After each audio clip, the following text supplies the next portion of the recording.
배당에 대해서 관심을 가지시는 분들이 중요하게 봐야 될 것은 뭐다? 배당 수익률이 아니에요. 배당금의 지속적인 인상이 있었는가를 봐야 됩니다. 안녕하세요, 홍춘욱입니다. 자, 오늘은 무슨 이야기를 할 것이냐? 바로 주총 시즌입니다. 주총 시즌을 앞두고서 정부에서 아주 좋은 뉴스가 나왔죠. 바로 뭐냐 하면 올해 배당은 얼마다라는 걸 꼭 주총 때 확정 지을 필요가 있냐. 그 전에 미리 이야기를 하고 그 전에 미리 확정 짓는 그런 제도들을 도입한다라는 이야기가 나오면서 배당에 대한 관심들이 점점 높아지는 것 같습니다. 자, 그렇다면 박사님은 한국에서는 어떤 배당주를 좋아하나요? 이렇게 질문을 받을 텐데 저는 맥쿼리 인프라만 배당주로 보고 있습니다. 왜 그런가? 그림 한번 보실까요? 얼마냐면 배당금들이 이제 쭉쭉 나오는데 100원대, 200원대 있었던 게 지금은 400원 정도까지 올라와 있을 정도로 배당을 엄청나게 많이 지급하고 꾸준히 지급한다. 그러니까 중요한 게 나왔어요. 많이 지급한다도 중요한데요. 배당 수익률도 중요해요. 사실 저는 그보다 더 중요한 게 꾸준한가가 훨씬 더 중요하다. 그 말씀을 왜 드리느냐? 바로 이 그림 때문입니다. 이 그림 한번 볼까요? 언제 나왔는 자료냐면 이게 이제 작년에 나온 정부 자료입니다. 보시면 배당 축소 권고는 코로나19 위기 극복을 위한 한시적 조치다. 그래서 그때 얼마로 했었냐면 전체 우리나라 국내 은행 순이익의 20% 이내에서만 배당을 하라는 권고를 했다라고 읽고 우린 지시라고 해석하죠. 그러니까 이런 식으로 배당금에 대한 지급 정책들이 기업이 일관되지 못한 거는 배당주로 볼 수 있는가? 왜 우리나라 은행들이 PBR 1배 미만, 그러니까 주당 순자산 가치 아래에서 대부분 거래되고 있는가? 이렇게 생각해 보면 여러 가지 어떤 기업 경영의 리스크들, 특히 뭐 가계부채에 대한 리스크들 이런 것 때문에 주가가 싸게 거래되는 거 이해합니다만 사실 은행주 투자하시는 분들의 상당수는 배당 받으려고 투자하는 사람이 많거든요. 근데 그 배당금이 이런 식으로 정부의 정책에 의해서 좌지우지되는 면이 있다. 근데 정부가 그러면 우리나라 은행들 지분율을 가지고 있는가? 사실 거의 없잖아요. 그죠? 그러니까 이런 문제들을 우리가 생각해 볼 필요가 있다라는 것입니다. 따라서 우리나라에서는 배당주를 찾기가 굉장히 힘들다. 힘든 이유는 뭐냐 하면 높은 배당을 지급하는 기업들도 적을 뿐만 아니라 안정적으로 꾸준한 배당을 지급하는 기업들 참 없다. 그래서 저는 개인적으로 우리나라에서 제대로 된 배당주는 맥쿼리 인프라 말고 과연 몇 개가 있느냐에 대해서 자신할 수 없다. 이런 말씀을 좀 드릴 수 있을 것 같습니다. 자, 그렇다면 해외 주식에서 한번 권할 게 있냐? 이렇게 질문 주실 텐데 있습니다. 바로 PG라는 회사가 있습니다. 프록터 앤 갬블. 세계적인 소비재 회사입니다. 뭐 세제부터 시작해서 뭐 안 만드는 게 없는 애기 기저귀의 물티슈 프록터 앤 갬블 제품들이 압도적인 시장 점유율을 지니고 있습니다. 자, 위에는 뭐냐? 주가, 지난 20년 주가, 밑에는 지급 배당금, 그리고 마지막 세 번째 밑에 있는 게 배당 수익률입니다. 자, 여러분 보니까 금방 알 수 있죠. 주가는 출렁출렁거립니다. 왜? 경기도 나빠질 수 있고 금리도 인상될 수 있고 뭐 여러 가지 요인이 있어요. 근데 이 PG의 배당금 어떻습니까? 그냥 우상향. 세상에 어떤 일이 생기더라도 그냥 우상향합니다. 그러니까 주가 빠지면 수익률이 올라갑니다. 이럴 때 배당 수익률 얼마까지 가냐면 3.5%, 4%까지 갑니다. 이럴 때 사면 되죠. 왜? 배당을 꾸준히 지급해주는 기업의 주가가 많이 빠져서 배당 수익률이 3%, 4%, 5%까지 넘어간다면 이거 굉장히 좋은 거 아니에요? 이거 사야죠. 지금 제가 방금 말씀드린 것처럼 배당에 대해서 관심을 가지시는 분들이 중요하게 봐야 될 것은 뭐다? 배당 수익률이 아니에요, 여러분. 배당금의 지속적인 인상이 있었는가를 봐야 됩니다. 그 다음 두 번째로 추천할 만한 종목이 있습니다. 바로 뭐죠? 존슨앤존슨, J&J라는 회사입니다. 이 존슨앤존슨의 가장 대표적인 제품이 뭘까요? 타이레놀입니다. 이 타이레놀을 비롯한 주요 제품들에 대한 어떤 굉장히 강력한 포지션을 가지고 있는 제약회사이자 또는 생활용품 제조회사. 우리 존슨앤존슨의 베이비로션 써본 기억들 나실 겁니다. 이렇게 굉장히 좋은 회사예요. 근데 왜 두 번째로 추천하냐? 그림에 보시는 것처럼 2020년에 무슨 일이 있었냐? 배당 삭감이 있었죠. 이해되시죠? 배당을 꾸준히 안정적으로 지급해 주는 게 첫 번째로 가장 중요한 배당주를 고르는 비법인데 2020년 코로나 팬데믹 때는 안타깝게도 존슨앤존슨의 배당금 지급액이 일시적으로 줄었다가 다시 추세를 복귀하는 모습을 볼 수 있습니다. 그래서 이 회사도 좋은 회사지만 특히 이 회사도 배당 수익률 3% 넘어가면 사볼 만한 회사라는 건 알고 있는데 약간 우선순위는 떨어지죠. 자, 그 다음 이야기 한번 해볼까요? 이 회사는 어떤 회사일까요? 3M입니다. 와우, 배당 수익률이 얼마예요? 지금 5% 넘었어요. 자, 이 회사 사야 되는 거 아니냐? 이렇게 생각하실 수 있죠. 근데 왜 주가 이렇게 많이 빠질까요? 그래서 줄줄 흐르고 있습니다. 왜 그럴까요? 배당금의 지속적인 인상이 앞으로 나타날 것인가에 대해서 의문이 제기되고 있습니다. 어떤 의문이죠? 바로 소송이 한참 진행 중인 거죠. 이 3M이 만들었던 이 귀마개, 밖에서 소리가 굉장히 많이 들리고 그럴 때 우리 귀마개 많이 종종 쓰는데 이런 관련된 제품들에 대해서 소비자들이 문제를 제기하고 대규모 소송이 벌어지고 있는 중입니다.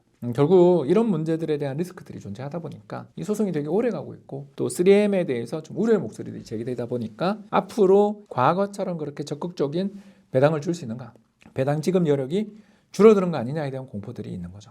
따라서 여러분들 배당주 투자할 때 원칙을 이제 3가지를 말씀드릴 수 있게 됐습니다. 첫 번째가 뭐죠? 배당 지급이 꾸준히 이루어지고 있는가? 두 번째, 배당 수익률만 보고 투자하면 안 된다. 세 번째, 그럼 뭘 봐야 되냐? 기업 경영 내에 있어서 그 안정적인 지급 배당의 추세가 꺾일 만한 이슈가 있는지 한 번 정도 점검해 볼 필요가 있다. 이런 정도만 잘 검토하셔도 배당주 투자에서 큰 손실을 보거나 피해를 입을 가능성은 없지 않을까, 이렇게 생각해 봅니다. 지금까지 경청해 주셔서 대단히 감사합니다. 홍 박사님, 혹시 맥쿼리 인프라는 어떤 기업인가요? 쉽게 얘기해서 통행료 받는 기업입니다. 예, 뭐 9호선 혹시 기억 안 나세요? 9호선 운영할 때 너무 너네 비싸게 받는 거 아니야? 이러면서 정부에서 그 9호선 운영 이런 걸 사드리고 하면서 이 회사 대박 났다는 이야기 들으셨을 겁니다. 그러니까 이런 식으로 인프라, 철도, 교량, 터널 이런 것들을 만들어서 거기서 나오는 통행료 수입을 받아서 그걸로 주주들한테 돈을 주는 그 회사가 되겠습니다. 그래서 이 회사도 물론 리스크는 있어요. 바로 정부 정책 리스크는 있습니다. 그러나 그래도 우리나라에서 지난 많은 긴 시간 동안 수많은 일들이 있었지만 이 회사는 그래도 꾸준히 안정적인 배당을 지급해줬던 그런 과거 사례가 있다는 점에서 추천해 볼 만한 회사가 아닌가. 굳이 이야기를 하자면 리스크가 없는 것은 아니다. 근데 이 회사는 주가 많이 빠져서 배당 수익률이 올라가면 한번 그래도 투자를 검토해 볼 만한 대상이 아니겠나 생각합니다. 보통 한국 기업도 주가가 빠질 때 배당의 인상폭이 같이 커지나요? 그런 일이 잘 없어서 문제인 거죠. 그러니까 전 세계 기업들의 주주에 대한 보상은 평균 한 60% 정도, 그러니까 순이익을 100원을 벌면 그중에서 60원 정도를 배당을 지급하고 또는 자사주 매입을 해준다든가 하는 식으로 보상해 주는데 한국은 20%. 세계에서 가장 짠 편이고요. 또 이게 경영이 잘 된다고 해서 적극적으로 배당을 인상해주고 이런 것보다는 배당을 되게 안정적으로 유지하려는 성향들은 좀 가지고 있는 기업들이 많은데, 자기 잘 된다고 해서 배당을 크게 인상해주고 그런 기업들은 좀 드물다. 그런 기업을 찾고 싶다면 어떻게 해라? 외국인 지분율이 높은 기업들 중에서 배당을 꾸준히 안정적으로 인상해주는 기업들을 찾아야 되는데, 사실 솔직히 말해서 삼성전자나 현대차 같은 세계적인 우량 기업들 몇몇을 제외하고 이 조건에 맞춰주는 기업들은 거의 없는 게 현실이다. 이렇게 말씀을 드릴 수밖에 없어서 안타깝습니다.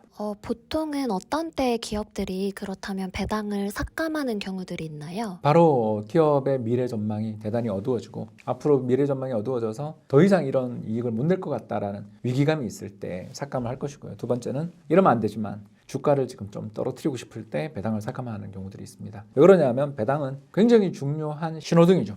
파란 신호등이 딱 들어오면 건너가도 되잖아요. 그런 것처럼 배당이 인상된다? 파란 신호등이. 근데 반대로 배당이 삭감된다? 빨간 신호등이죠. 멈추거나 도로에서 나와야 됩니다. 투자에서도 배당은 투자의 신호등 역할을 하는 아주 중요한 지표이기 때문에 일단 배당을 삭감하거나 심지어 중단하는 경우에는 그 기업의 주가는 큰 타격을 받을 수 있다는 것을 알아두시면 되겠고요. 또 그걸 이용해서 주가를 떨어뜨려 상속세나 증여세를 좀 절감해 보려는 그런 생각을 가지고 있는 기업들도 없지는 않으리라 생각합니다. 한국에서는 말씀 주신 것처럼 정부 정책의 영향을 받는 기업들이 있고, 그리고 외국인 지분율이 낮은 기업들도 있잖아요. 해외 사례로 봤을 때는 좀 주가가 출렁이는 경우들이 있는 것 같은데, 그렇다면 주가랑 배당금 둘 다 안정적으로 우상향하는 기업은 없을까요? 그런 기업들이 많죠. 많은데 이건 장기적으로 보니까 우상향한 것처럼 보이지 그 중간중간에는 많은 고통들과 많은 소송들과 많은 어려움들이 있다는 것도 알아두셔야 되겠죠. 그렇기 때문에 우량 기업이면서 배당 수익률도 높다라는 조건인 거지, 배당 수익률이 높다고 무조건 배당주다 이렇게 생각하시면 안 되는 거죠. 주가가 많이 빠져 배당 수익률이 높아 보이는 기업도 세상에는 종종 있다라는 것을 염두에 두시고, 배당금이 지속적으로 우상향했는가, 또 글로벌 연기금들이라든가 이런 기업들이 이사회를 장악하고서 이 회사 꾸준히 배당금 잘 주게 어떻게 하는가, 주주 중시적 경영이 자리 잡았는가, 이런 것들도 함께 보시는 게 좋을 것 같습니다. 주가는 배당에 장기적으로는 같이 가지만 당장은 따로 움직이는 경우가 너무나 많다라는 거 우리 2020년 코로나 팬데믹 때 많이 겪었잖아요.